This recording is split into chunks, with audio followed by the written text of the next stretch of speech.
രണ്ട് ചോദ്യമുണ്ട്. ഒന്ന് മാം പറഞ്ഞു എന്താ പറയുക ലൈഫ് ജീവൻ ലൈഫ് എന്നൊക്കെ പറഞ്ഞു. അത് ബോധമായിക്കൂടെ?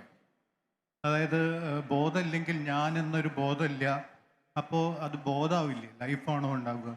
രണ്ടാമത്തെ ചോദ്യം, ഈ ബൾബ് കത്തിയ ആൾക്കാർക്ക് എങ്ങനെയാണ് കാര്യങ്ങൾ വളരെ സിമ്പിളായിട്ട് എക്സ്പ്ലെയിൻ ചെയ്യാൻ പറ്റുന്നത്? അപ്പോൾ എനിക്ക് ചോദ്യം ക്ലിയർ ആയിട്ട് മനസ്സിലായോ എന്നറിയില്ല.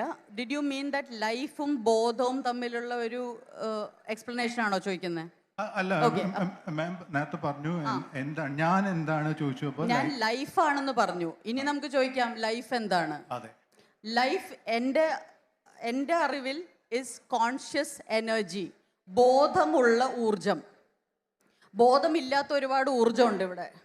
ബൾബൊക്കെ കത്തുന്നത് അതുകൊണ്ടാണ്. അതിന് ബോധമില്ലാത്തതുകൊണ്ടാണ് നമ്മൾ ആ സോക്കറ്റിലേക്ക് വിരലിട്ടാലും പ്ലഗ് ഇട്ടാലും അത് ഓടും. നിങ്ങൾ കത്തിയാലൊന്നും അതിനൊരു കുഴപ്പമില്ല. പക്ഷെ ബോധമുള്ള ഒരാൾ അറിഞ്ഞുകൊണ്ട് അത് ചെയ്യും. പൂർണ്ണ ബോധമുള്ള ഊർജമാണ് ജീവൻ. ആൻഡ് അത് സ്വയം രൂപമെടുക്കുന്നു, സ്വയം എല്ലാം ചെയ്യുന്നു. It is one thing. We are all one life. ബോധമുള്ള ഊർജമാണ്. അതിന്റെ ശരിക്കുള്ള ഒരു ആൻസർ വരിക ബോധം എന്നല്ലേ വരിക? ലൈഫാണോ വരിക, ബോധമാണോ? ഊർജമില്ലാതെ ബോധം ഉണ്ടായിട്ട് കാര്യമില്ല, ബോധമില്ലാതെ ഊർജം ഉണ്ടായിട്ടും കാര്യമില്ല.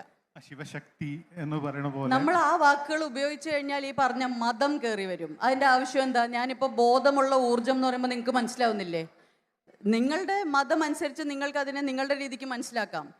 പല മതങ്ങളും ഫോളോ ചെയ്യുന്ന ആൾക്കാരുണ്ട്. അവരിലേക്ക് ഇത് സെപ്പറേഷൻ ക്രിയേറ്റ് ചെയ്യുന്നുണ്ടെങ്കിൽ I'm not for separation, I'm for all inclusiveness. നമ്മളെല്ലാവരും ജീവനാണെന്ന് പറയുമ്പോൾ ഒരു കുഴപ്പമില്ലല്ലോ ആർക്കും. പക്ഷെ ബോധവും ശക്തിയും എന്ന് പറയാലോ, അതും ഒരു പറഞ്ഞോളൂ, നിങ്ങൾക്ക് ഇഷ്ടമുള്ളത് നിങ്ങൾക്ക് പറയാം. എൻ്റെ വായയിലോട്ട് നിങ്ങളുടെ വാക്കുകൾ ഇടരുത്.